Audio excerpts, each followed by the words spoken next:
El título del sermón en esta mañana es La plenitud de quien confía en Dios.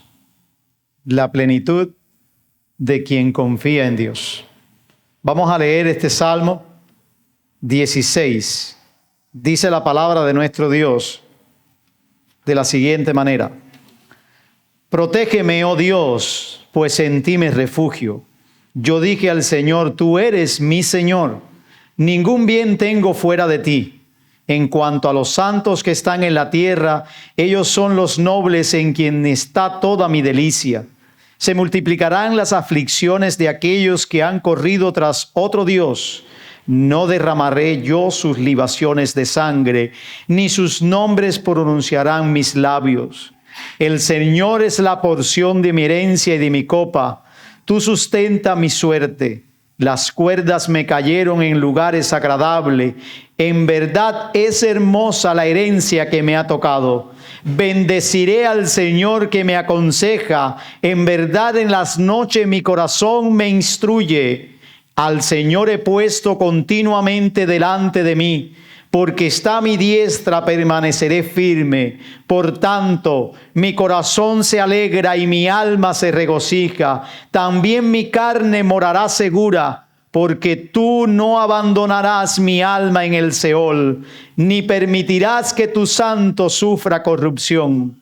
Me darás a conocer la senda de la vida. En tu presencia hay plenitud de gozo, en tu diestra hay deleite para siempre.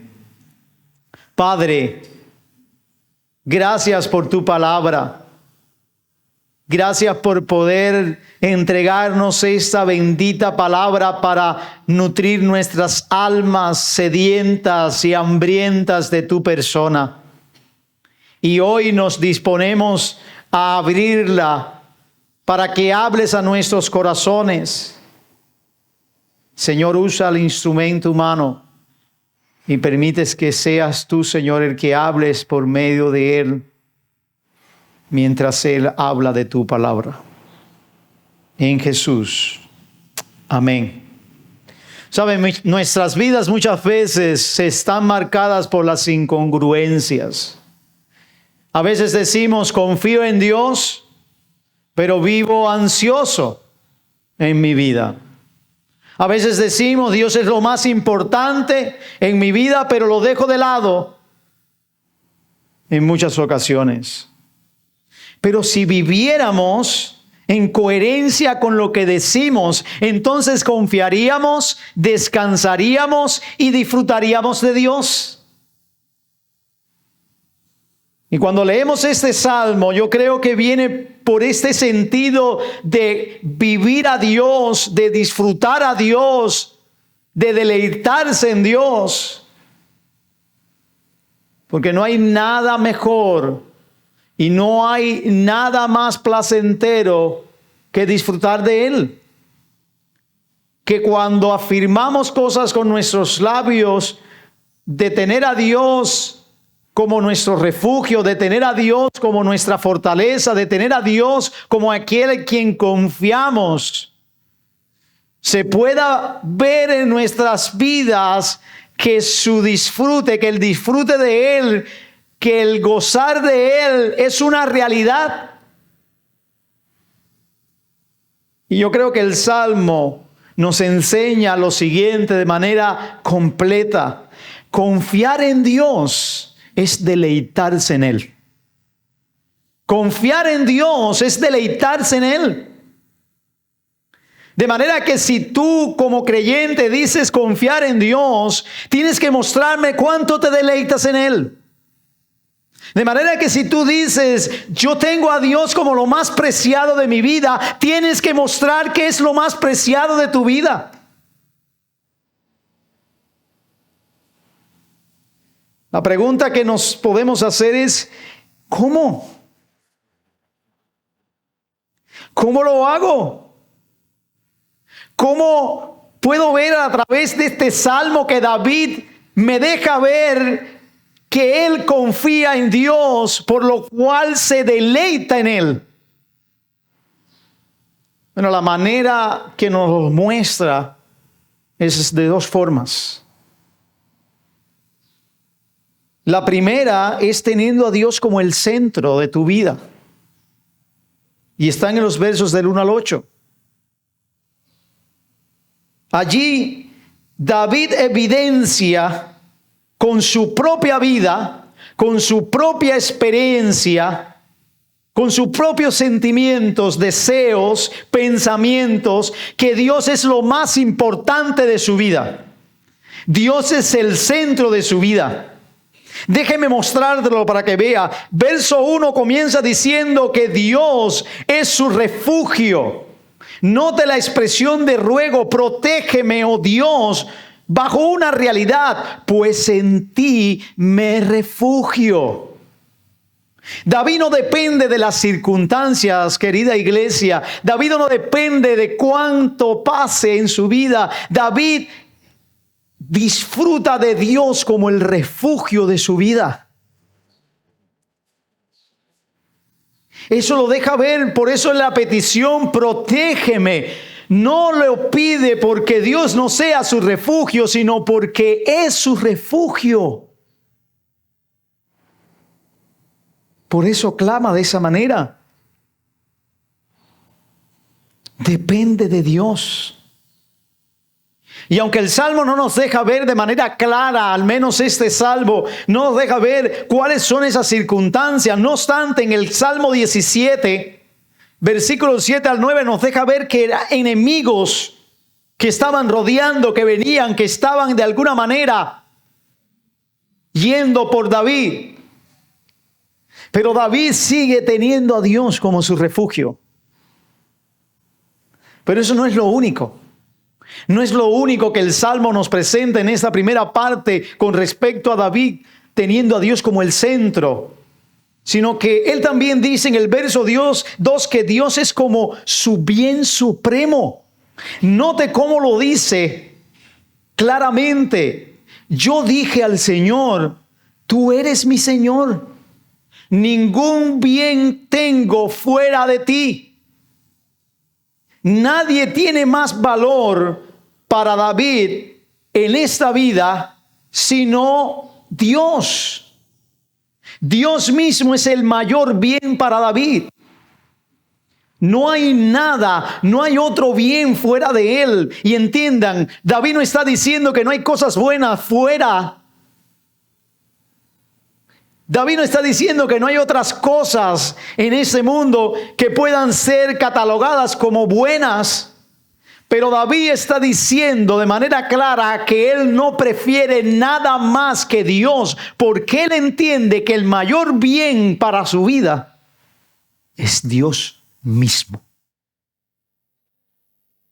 Es Dios mismo. Me gusta cómo lo dice la Nueva Biblia americana, la traducción de estándar americana, dice lo siguiente: ningún bien tengo además de ti.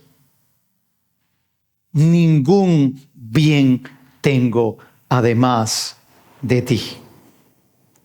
En otras palabras, nada tiene valor para mi vida sino solamente tú. Wow. David entiende y vive a Dios. Pero sigue diciendo, y en los versos 3 al 4 nos deja ver que él se deleita en aquellos que caminan con Dios, pero rechaza a aquellos que van a otros dioses, lo cual nos deja ver que David ama a quienes aman a Dios, pero evita a quienes viven contrario a su voluntad, lo cual nos muestra nuevamente cómo David tiene y regula todo en su vida a la luz de la persona de Dios. Si amo a otros y si procuro amarles, es porque te aman a ti. Es porque caminan contigo. Esa es la expresión que encontramos a veces tan difícil en esa forma en cuanto a los santos que están en la tierra. Ellos son los nobles en quien está toda mi complacencia, o en quien tengo mi delicia, o en quien tengo mi deleite. Lo que quiere decir David es que me encanta estar con aquellos que te aman a ti. Me encanta vivir con aquellos que te quieren a ti. Me encanta caminar con aquellos que te tienen como el centro de sus vidas también. Y déjenme hacer un paréntesis. No es que David no se relacionaba con otras personas, pero prefería estar con aquellos que estaban teniendo a Dios como lo más supremo de su vida.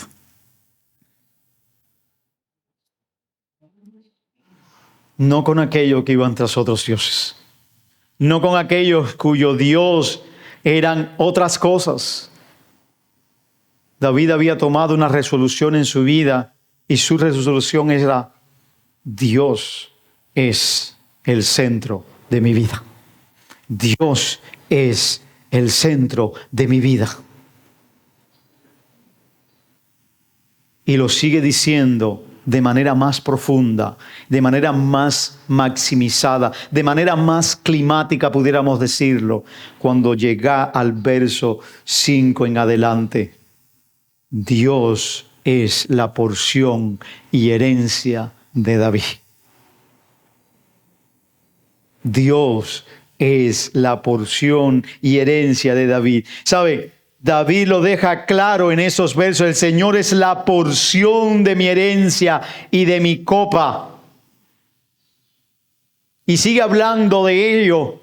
¿Qué está tratando de decir? Nuevamente reforzando la misma idea. Dios es lo más valioso para mí. No necesito otra cosa. No necesito nada más. Dios es lo mejor.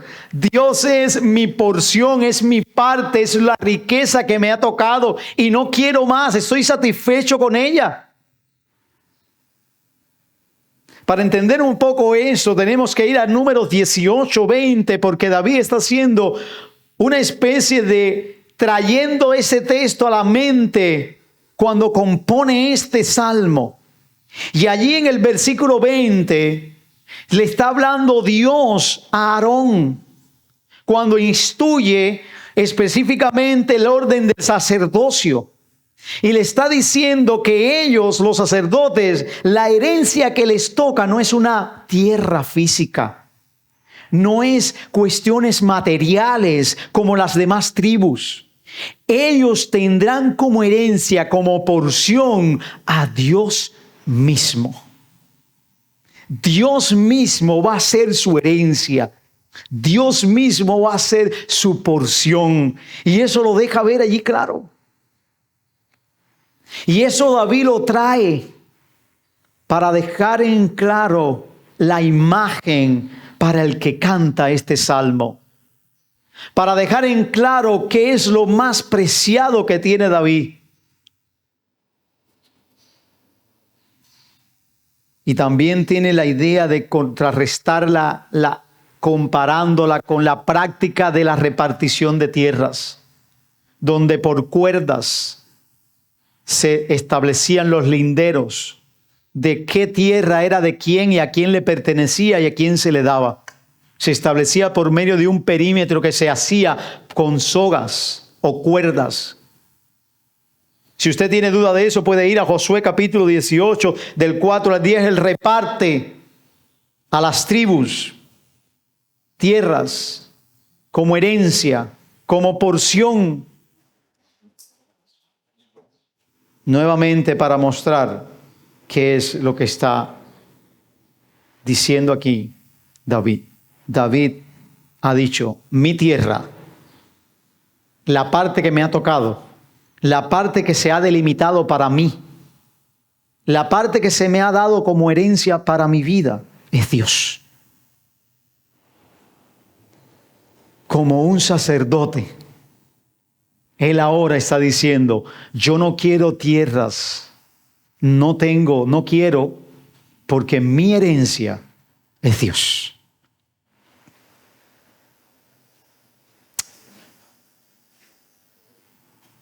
David tiene toda la atención en Dios. David se ha enfocado exclusivamente en la persona de Dios. Cuando yo pienso en esto y trato de entender un poco a David,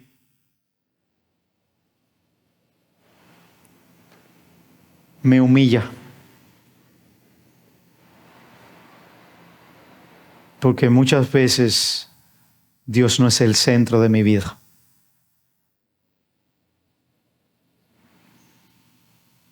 Cuando miro esto, me trae a la mente también como cuando la experiencia como padre,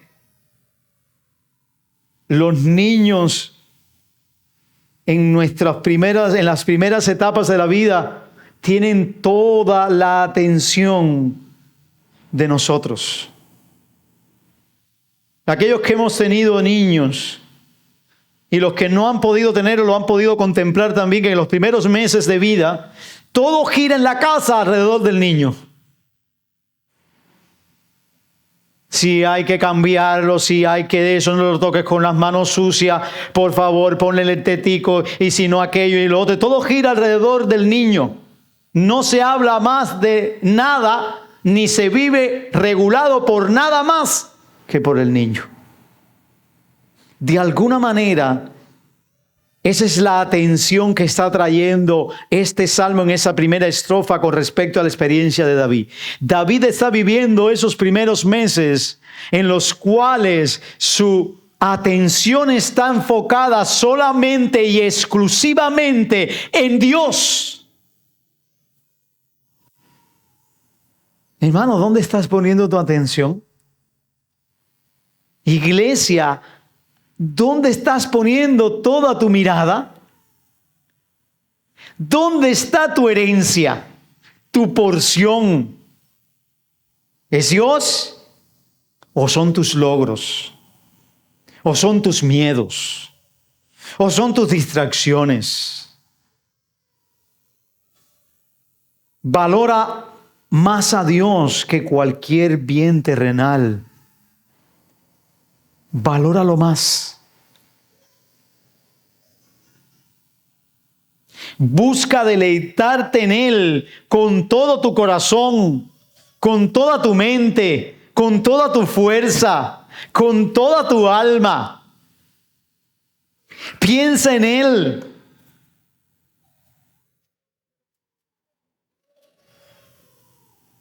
Hermano, ten a Dios como tu porción, como tu legado más preciado.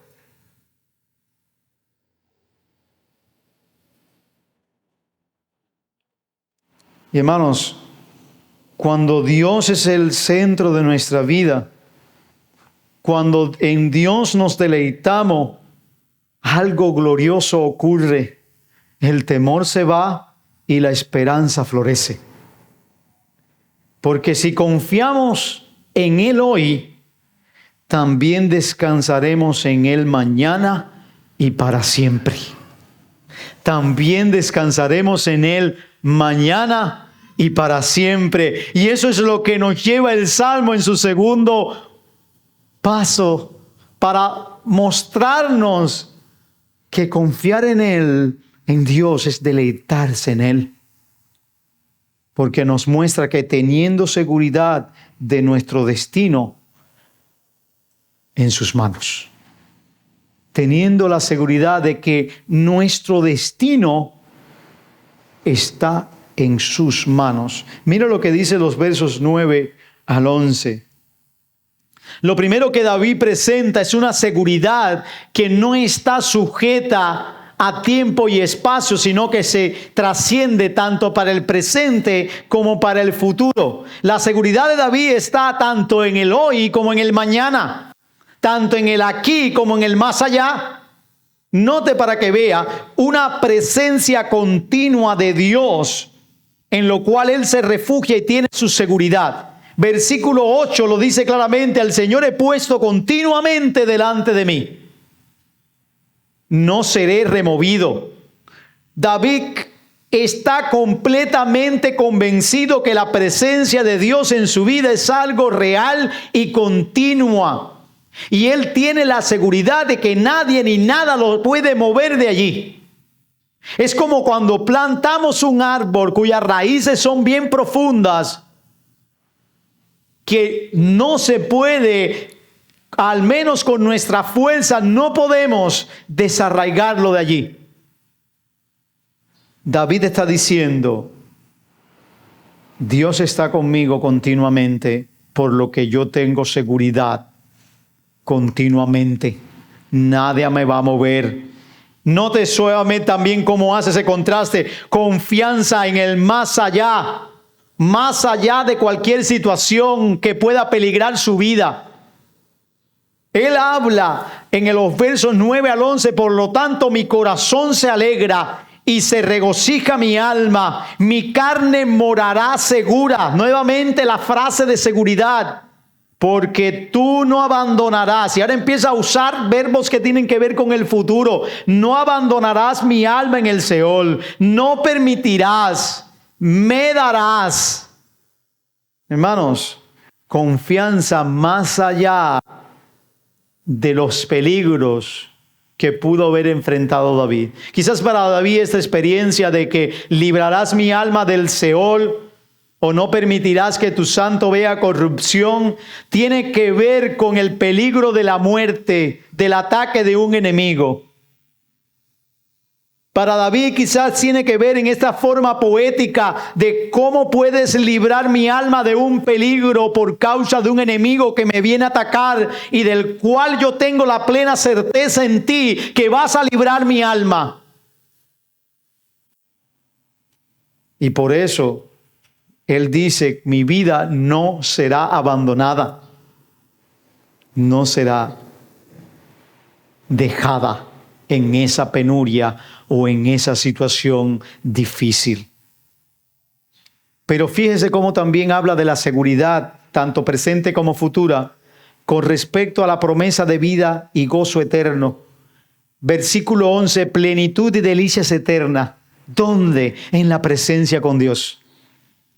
Él confía y tiene como meta delante de él, como objetivo, disfrutar plenamente a Dios. Tanto en esta experiencia como en lo que viene después. Por eso lo dice, mis hermanos, en tu presencia hay plenitud de gozo. Y en tu diestra hay deleite para siempre. Disfrute de Dios. Deleite en Dios. Eso es lo que quiere David.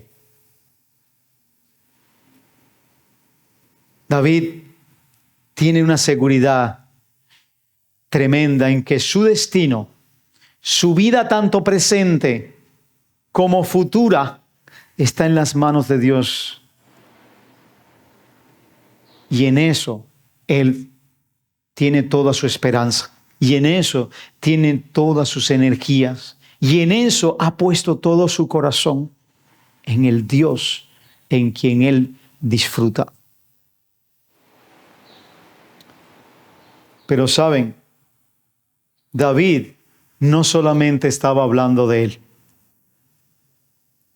David, a pesar de que todo esto que ha dicho lo experimentó en alguna medida, también estaba hablando de alguien más.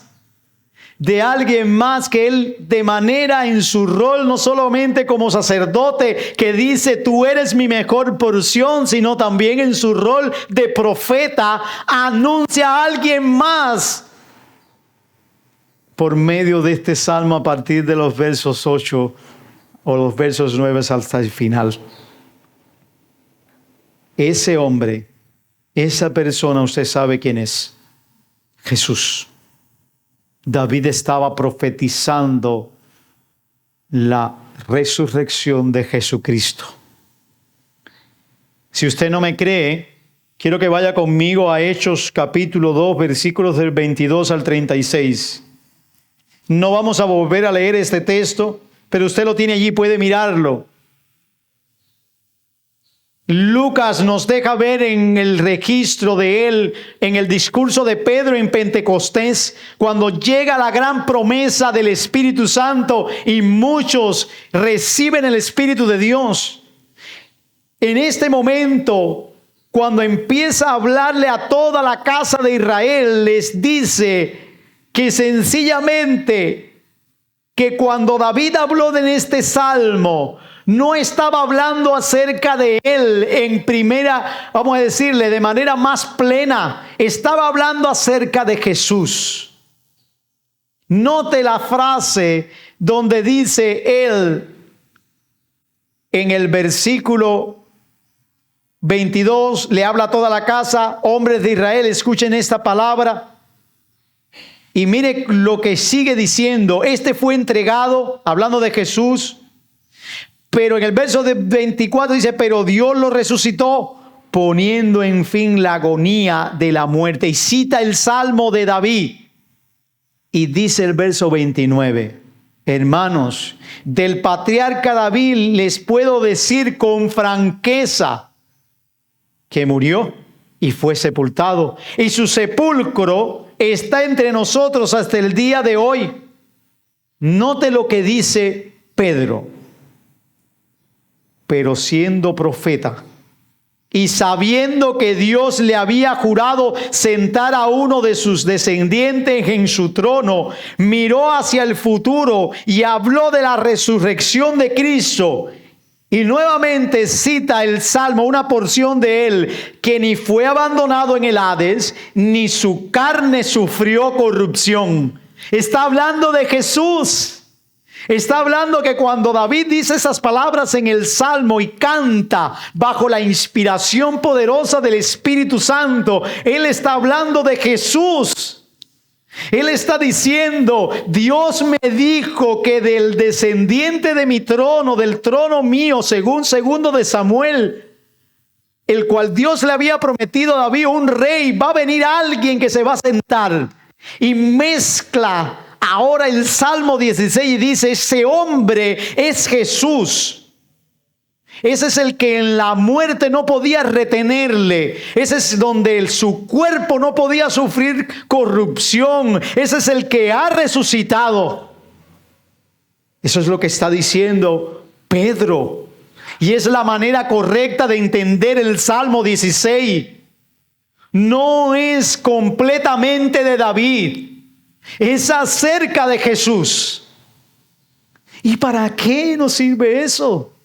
Bueno, porque finalmente Pedro dice que esa resurrección de Jesucristo de entre los muertos es lo que da el sello de decir quién es Jesús. Y dice básicamente en el verso 36: sepa pues con certeza, sin ninguna duda, sin ninguna forma que se pueda poner por descrédito, toda la casa de Israel, que a este Jesús, a quien ustedes han crucificado, y escuche la frase de Pedro al final: Dios lo ha hecho Señor y Cristo. En otras palabras, Dios lo ha hecho declarar que Él es Adonai, declarar que Él es Yahvé del Antiguo Testamento, declarar que Él es el Mesías. Él es el ungido de Dios. Él es el Rey de Israel. ¿Y qué significa eso para ti? ¿Qué significa eso para mí? Que, hermanos, tenemos seguridad eterna en Dios. Tenemos resurrección de entre los muertos. Tenemos vida. Nuestro destino está seguro. No tenemos que tener temor, porque Jesús es Cristo y nos ha dado vida más allá de esta. Gloria a Dios. Gloria a Dios, mis hermanos. Nos ha dado eso. Pero la cuestión no acaba ahí. Porque también con la resurrección de Jesucristo de entre los muertos, la cual celebramos hoy, y no solamente por el día de hoy, sino todos los días de nuestra vida, y espero que eso usted haga, que celebre todo el tiempo la resurrección de Jesucristo de entre los muertos, nos ha dado perdón de pecados, nos ha justificado. Y eso es lo que también Pablo en Hechos trae a colisión cuando cita también este salmo en el capítulo 13, versículos 32 al 39. Quiero ir un momentico allí porque lo hace de alguna manera diferente a Pedro. Porque en Pedro lo que hace es resaltar que este es el Mesías, Este es el Dios del Antiguo Testamento, pero Pablo dice, en Él hay justificación, no en guardar la ley. En Él hay perdón de pecados, porque no quedó en la tumba, sino que resucitó. Hermanos, si Cristo no ha resucitado, y si Cristo no resucitó, como leíamos también en esta porción de Primera de Corintios capítulo 15, vana es nuestra fe, recojamos los bultos y vamos para la casa. Pero no. Cristo resucitó, hemos sido perdonados, tenemos los bultos aquí. Hermanos, qué glorioso. Mire la expresión de Pablo cuando cita esto en los versos 39 del capítulo 13, para que usted note otra vez cómo lo dice. Cuando había cumplido todo lo que estaba escrito acerca de él, lo bajaron de la cruz, pero Dios lo levantó de entre los muertos y por muchos días se le apareció. Fíjate cómo dice. Nosotros le anunciamos las buenas nuevas, verso 32, de que la promesa hecha a los padres, Dios la ha cumplido a nuestros hijos al resucitar a Jesús, como también está escrito en el Salmo 2. Cita un salmo igual que Pedro, diferente al 16, y dice, hijo mío eres tú, yo te he engendrado hoy. Y en cuanto a que lo resucitó de entre los muertos para nunca más volver a corrupción, Dios ha hablado de esta manera: les daré las misericordias santas y fieles prometidas a David. Por tanto, dice también en otro salmo, no permitirás que tu santo vea corrupción. Porque David, después de haber servido el propósito de Dios en su propia generación, durmió, lo cual significa murió y fue sepultado con sus padres y vio corrupción. Pero aquel a quien Dios resucitó, ¿qué dice? No vio corrupción. Por tanto, hermanos, sepan que por medio de él les ha anunciado el perdón de los pecados, y que de todas las cosas de que no pudieron ser justificados por la ley de Moisés, por medio de él, todo el que cree, absolutamente todo el que cree, es justificado. Hermanos, entonces, en él todo el que cree es justificado. Por eso el que ha sido justificado, porque ha creído en él, que resucitó de entre los muertos, tiene un destino seguro en sus manos. La pregunta más importante es, ¿has creído en Jesús, en el Cristo resucitado? No en el Cristo que venden por ahí, sino en el resucitado, no en el Cristo que tratan de decirte pero que quitan la resurrección. No en el Cristo que te dice que todo va a ser bien, que no vas a pasar problemas, que vas a tener mucho amor, mucho cariño, mucha gozadera, pero nada de vida más allá de la muerte. ¿Has creído en que Cristo resucitó? Si lo has hecho, sencillamente es algo que Dios te ha dado para creer. Y de ser así, tienes vida eterna. Has sido justificado. No tienes condenación. Y tu eternidad está segura en Dios. Gloria a Dios. Pero si no lo has hecho, es necesario que creas. Es bueno que te acerques a Dios y confíes en Él. David hablaba proféticamente del Mesías. Jesús no vio corrupción, Jesús resucitó. Nuestra seguridad eterna está en Él. No tienes por qué temer, sino disfrutar de Dios. No tienes por qué preocuparte por el mañana, sino seguir caminando con Dios. No tienes por qué desesperarte por las cosas, sino disfrutar de aquel que ya tienes y que está en ti. ¿Saben? Otra de las cosas que usted ha notado como padre es cómo los niños se sienten seguros cuando sus padres están alrededor de él, cuando sus padres están con ellos. Piensan que se pueden comer el mundo, al menos en una edad temprana. Y si usted no ha podido tener hijo, bueno, pues usted mismo lo ha experimentado porque ha sido hijo, pero ¿y si no ha podido por factores ajenos a su voluntad? Usted ha podido verlo en otros. Y ha podido ver cómo el niño se siente protegido, seguro, por la presencia de sus padres. Yo creo que esa es la idea que David trae por la presencia de Dios en su vida, por el hecho de que Dios ha prometido todas estas cosas, camina con él, por el hecho de que Cristo resucitó y él pudo hablar de eso. Así que, ¿por qué temes si tu futuro está en las manos del Dios resucitado? Si no conoces a Cristo, hoy es el día de correr a Él entonces. ¿Para qué? Para también disfrutar de una eternidad y de tener un destino seguro. Deleítate en Cristo. Disfruta de Él. Ora, escucha su voz, vive a su lado. Ten ánimo. Iglesia, Cristo resucitó. Nuestros pecados han sido perdonados. ¿Qué te queda por hacer? Disfrutar de Él. Deleitarte en Él. Porque eso es lo que va este salmo.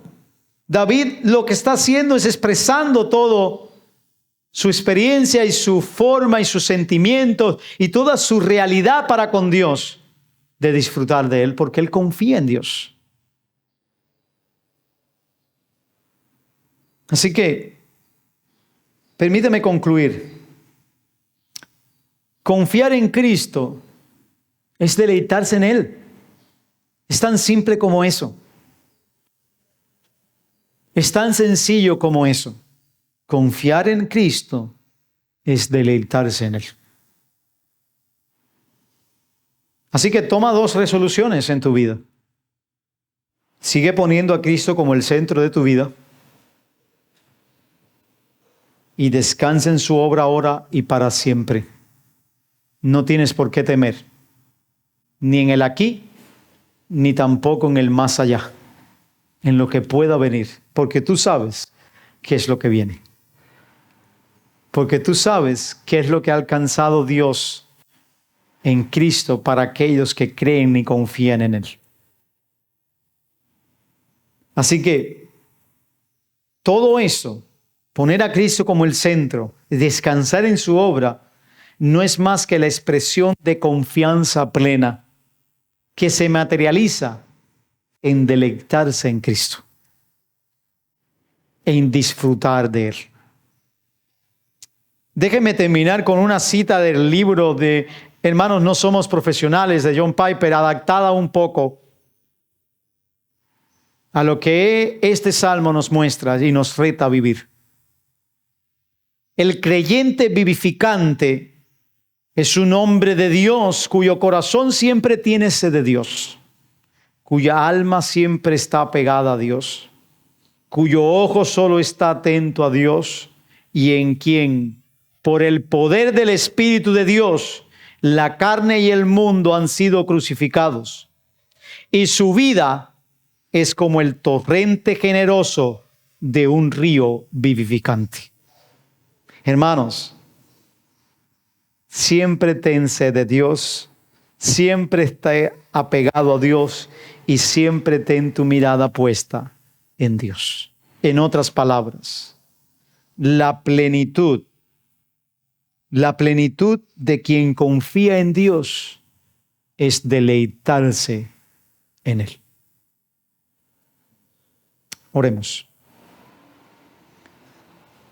Señor, ayúdanos a disfrutar de ti. Ayúdanos a que nada más en este mundo, que ninguna otra cosa nos haga dejar de disfrutar de ti, o al menos poner nuestra atención en otro lado.